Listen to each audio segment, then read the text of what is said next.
नमस्कार मंडळी, स्वागत आहे तुमचं माझ्या यूट्यूब चॅनलमध्ये. तर मंडळी, आज काय सांगू, आज बेत चाललाय मटणाचा. मला वाटतं 1 वर्षानंतर आम्ही मटण आणले.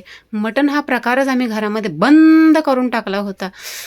मटण खरं तर जेव्हा ॲक्सिडेंट झाला होता मिस्टरांचा, त्या दरम्यान मटण आणलं गेलं होतं. त्यानंतर की जी फायनान्शियल सिस्टीम खराब झाली ना, त्यानंतर आम्ही मटणाचा विषय सोडून दिला. आणि असंही नाही की घरामध्ये कंटिन्यू हप्त्याला या 4 दिवसाला या महिन्यातनं मटण हवंच, कारण एवढं कोणी हौशी नाही आहे घरामध्ये. मी नाही आहे, माझे मिस्टर आहेत, पण सध्या ते आजारपणाने वैतागलेले असल्यामुळे त्यांनीसुद्धा डिमांड केली नाही की मटण वगैरे घेऊन ये. तर ठीक आहे म्हटलं, आज घेऊन या. का कुणास ठाऊक आलं डोक्यामध्ये. आणि चिकन वगैरे खायची खरं तर भीती वाटते, म्हणून तर मी नॉर्मली 30, 40 या 50च घेऊन येते. खरं सांगायचं झालं ना, नॉनव्हेज खाण्याचीच भीती वाटते, कारण चांगलं मिळेलच असं नाही आहे. आता आम्ही धनगर असल्यामुळे आमच्या गावच्या ठिकाणी फक्त मटण हाच प्रकार असतो, आणि थोडं नाही तर भरपूर आणलं जातं. किंवा कुठे काय देवाला वगैरे कापायचं म्हटलं की मोठी मोठी भगुली भरून मटण असतं. चिकनकडे तर कोणी वळूनही पाहत नाही. पण आता आपण सिटीमध्ये राहतोय म्हटल्यावर पर्याय एकच असतो की चिकन.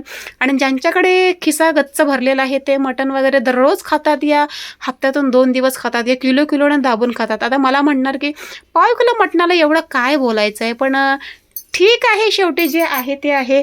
ज्याच्या परीने जो तो जसं जसं राहत असतो. सध्या खूप क्रिटिकल आहे, नवऱ्याच्या छातीत दुखतंय म्हणून मटणही आणायची इच्छा नव्हती खरं तर. पण मिस्टर काय मानणार, म्हणतात पोरांसाठी तू नेहमी नको नको बोलते. बरोबर आहे, पण मुलांसाठी तरी आणायला पाहिजे ग. मग ते मुलांसाठी मटण घेऊन आले, कारण चिमूसाठी सगळ्या गोष्टी देण्यास आम्हाला डॉक्टरांनी सांगितलेलं आहे. पण आम्हाला जेवढं जमेल तेवढं आम्ही देतो, आणि जियाकडे दुर्लक्ष तर होतंच. ठीक आहे, कसं असतं, मुंबईत राहायचं म्हटलं तर खरंच लई बेकार काम आहे. आणि मुंबई सोडून बी गावाला जाऊ शकत नाही, कारण गावाला करणार काय. कारण आमचा मान भाग म्हणजे मान तालुका म्हटलं तर खूप दुष्काळीग्रस्त भाग आहे. तर चला, ह्या गोष्टी काय आपल्या होतच राहतात. तुम्हाला एका विषयावर मला बोलायचं होतं. कसं असतं ना, आजकाल लग्नाचे विषय खूप बिकट होत चालला आहे. लय म्हणजे लय बेकार. मुलींच्या अपेक्षा ना कसल्या आहेत ना कसल्या नाही, मला ते समजत नाही. आता माझी मैत्रीण आहे, तिच्या भावाला मुलगी बघायची होती. स्थळ आलं, छान होतं, सगळ्यांनी सुचवलं. पण इकडून तिकडून बायोडाटा जरा एक्सचेंज झाले, आणि नंतर माहिती मिळते, याची चौकशी करता करता माहिती मिळते, त्या मुलीचं म्हणणं असं असतं की काय, की माझी आई आहे, माझे बाबा नाही आहेत, मला भाऊ नाही आहे, त्यामुळे माझा जेवढा काय पगार येतो, म्हणजे ती मुलगी चांगल्या ठिकाणी कामाला आहे, तर माझा जेवढा काय समथिंग पगार येतो, 20, 25, 30 काय असेल तो मी माझ्या आईला देणार, माझ्याशी लग्न करायचं असेल तर. पण त्या मुलीला ज्या मुलाशी लग्न करायचं आहे त्या मुलाला स्वतःचं घरही हवं, त्या मुलाला चांगला पगारही हवा, आणि अशी अपेक्षा असते की की माझा मी सगळा पगार माझ्या आईला देणार. म्हणजे काय समजत नाही ना. आणि मुलाकडे शेतीसुद्धा हवी, सगळं हवं. म्हणजे लग्न करायचं असेल तर त्या मुलीला सगळं काही हवं, पण स्वतःचं जे कॉन्ट्रीब्युशन आहे ते तिला त्या फॅमिलीमध्ये द्यायचं नाही आहे. हे आजकाल खरं सर्रास खूप वाढत चाललेलं आहे. आणि लोकंसुद्धा कन्व्हिन्स करण्याचा प्रयत्न करतात की असू दे ना, त्याला काय होतं आहे, मुलीला नोकरीच नाही आहे म्हणून समजून जायचं, या तसं लग्न करायचं, या असं समजा की ती नोकरीलाच नाही, शिकलेलीच नाही, असं तसं. आजकाल मुली कुठे भेटतात, आजकाल मुलीच नाही मिळत, मग लग्न करायला काय हरकत आहे, करून टाकायचं. आजकाल लयच काय म्हणतात ना ते, आता काय सांगायचं बरं, वनवाशागत झालेला आहे. मुली शोधायचं म्हणलं का कुठेच मुली मिळत नाही. प्रत्येक मुलगी म्हणते मला मुंबईचा पोरगा पाहिजे, मुंबईला घर पाहिजे, दार पाहिजे. आणि आता आपल्या त्या ह्या पोराला हाय म्हणलं काय हरकत आहे. शेवटी माझी मैत्रीण म्हणाली, हे असं असल्यावर कसं लग्न करायचं. जरी त्या मुलाची परिस्थिती चांगली असेल, व्यवस्थित सेटल्ड आहे, व्यवस्थित घरदार आहे, जॉब करतोय, तरीसुद्धा अशा मुलांनासुद्धा मुलगी मिळणं एवढं कठीण झालेलं आहे. का तर मुलींच्या अपेक्षाच विचित्र झालेल्या आहेत. मान्य आहे, आईवडिलांनी सांभाळलेलं असतं, त्या आईची बिकट परिस्थिती आहे, पण ती आईसुद्धा कामाला आहे वाटतं असं ऐकण्यात आलं. आणि चुकीचं आहे. ती मुलगी चुकीची नाही आहे असं नाही म्हणता येणार, या मुलगासुद्धा चुकीचा आहे या गोष्टीवरून नाही म्हणता येत. कारण मुलगी लहानपणापासून जर त्या आईच्या हाताखाली राहिलेली आहे, वाढलेली आहे, ते म्हणतात ना की रक्त आई मुलीचं नातं, त्यामुळे ती मुलगी विचार करणारच ह्या गोष्टींचा. पण त्या मुलीने ह्या गोष्टींचा सुद्धा विचार करावा की लग्न झाल्यानंतर आपण जिथे जाणार, जिथे आपली मुलं असणार, जिथे हक्काचं सगळं असणार, तिथे आपण कॉन्ट्रीब्युशन काहीच देणार नाही, हे जर सुरुवातीलाच आपण सांगणार असो, तर लग्न तरी कसं होईल. म्हणजे अशा मुली मला वाटते की लग्नाच्या लय मुश्किल, लग्न होऊ शकत नाही अशा मुलींचं. कारण काही गोष्टींना समजूतदारपणा खूप असावा लागतो.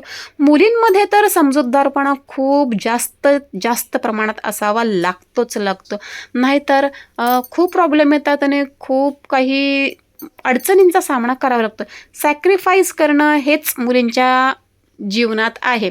असं सुद्धा त्या मुलीने म्हणायला हवं होतं की ठीक आहे, मी 5,000 माझ्या आईला देईल समथिंग, बाकीचा उरलेला पगार ठीक आहे मग तुम्हाला देईन. तर असं सुद्धा नसताना काही मुली म्हणतात की मी सर्व पगार माझ्या आईला देईन आणि तुम्ही माझ्याशी लग्न करायचं जेणेकरून की माझं काही नोकरीच नाही आहे, जॉब नाही आहे. म्हणजे तू रोज सकाळी दर भटकणार, इकडे तिकडे सगळं तिकडचं बघणार आणि मग कॉन्ट्रीब्युशन काय. सो ह्या सगळ्या गोष्टींमध्ये माझी मैत्रीण खूप वैतागली. तिला म्हटलं ह्या विषयांच्या भानगडीतच पडायचं नाही. कारण कसं होतं, पुढे जाऊन फ्युचरमध्ये ताणतणाव येणार, या काही प्रॉब्लेम्स होणार.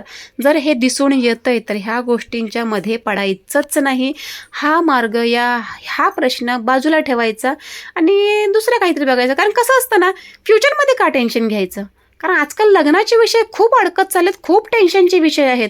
आजकाल मुलं चांगली मिळत नाही आणि मुलं चांगली मिळाली तर मुली चांगल्या मिळत नाही. एवढं अवघड गणित झालेलं आहे.